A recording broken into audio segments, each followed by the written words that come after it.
small businesses are also coping with labor shortages. According to the U.S. Chamber of Commerce's Small Business Weekly forecast released Monday, 23% of small business owners say labor quality is their top concern, with 21% saying inflation. But according to JPMorgan Chase's latest business banking survey, labor shortages and supply chain problems are actually improving. So what are small businesses facing in America right now? It's never easy. Let's bring in JPMorgan Chase Business Banking CEO Ben Walter in a Fox Business exclusive. Ben, great to see you. Let's pick up where Grady Trimble left off with crime. Small businesses, we look at the big department stores that get hit by these retail crime mobs, but it's small businesses are being affected too, right? Absolutely. First of all, thank you for having me, Ashley. It's great to be here.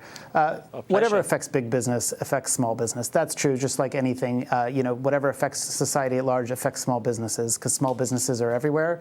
It certainly had an impact on small business, though it's been a bit different. Most of the organized crime rings that we've seen have targeted bigger businesses, well, because that's where the large amount of merchandise is. We do hear small businesses in certain locations struggling with crime, and obviously, what makes this country great is the rule of law, and that's important, and it's important for business, for the rule of law to be enforced. Equally, though, I should say, when we survey small businesses, which we do every month, while crime is always a concern, it doesn't rise to the top 3 concerns among small business owners. So I think it's isolated to a few specific areas where it tends to be more intense, but overall, it's not in the top 3.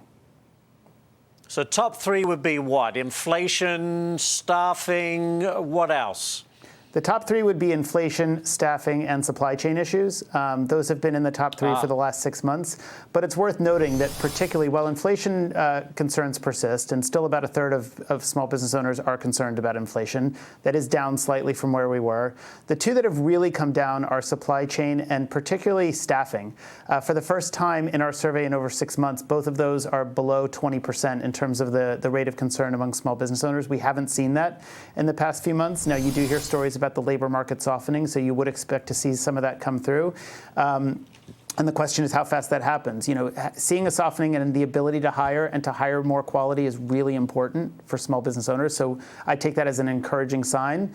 Obviously, we'll have to see how much the labor market continues to slow.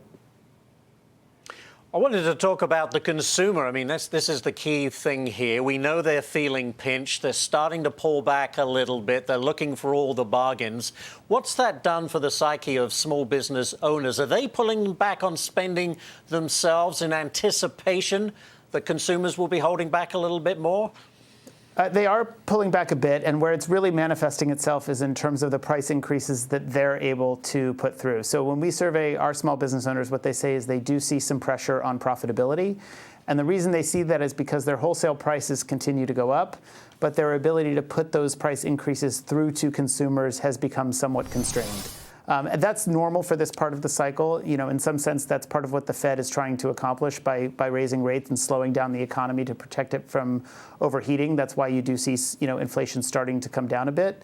But we're at that part of the cycle where, it gets challenging because small businesses are up against their ability to put through price increases. That does have an impact on profitability and their ability to invest. So we do see somewhat of a pinch. However, it's worth noting that still 2/3 of business owners say their business is thriving. And that's still pretty healthy for this point in the cycle. So I think there's reason for cautious optimism.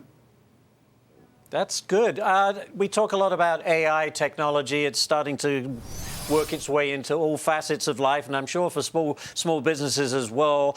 As it evolves, could small businesses find it useful? Could it save money? I mean, how are they taking it on board, do you think?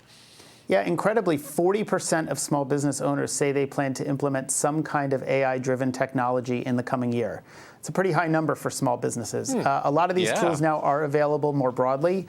Cloud-native applications are terrific. They mean that the democratization of access for many of these tools. ChatGPT is just one of them. There's a number of tools people are using. I was with a small business owner yesterday, a security company, who's using AI-driven tools to help it monitor safety and security at a number of locations where it provides security services. So I see applications that can be applied across the board. And yes, indeed, it will help them constrain their costs. It will help them increase productivity, and it'll help them compete in the marketplace. Terrific stuff. How are small businesses doing this year, Ben, compared to last year? Is it a pullback this year? You know, what's the comparison? So if you look overall, the larger end of small businesses are still doing really well. They're still relatively flush with cash.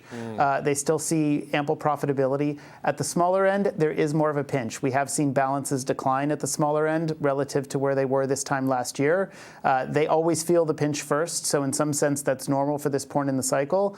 But like I said, 2/3 still say they're thriving, and about half say they expect their business to grow this year, despite all the pressures that are out there. There's a never-ending cycle in small business of creative destruction. That's part of what makes this economy the most dynamic in the world. So it's encouraging to still see that. And the other thing I should mention is business formation remains at an all-time high. You know, it spiked after the pandemic. It came down a little bit after the initial surge, but then it's come back up. And for the last 3 months, we've seen small business formation that not only exceeds where we were a year ago, but still exceeds where we were in 2019 before the pandemic. So people are still feeling optimistic about the economy enough to start businesses and take their shot. And I think that's great news for all of us.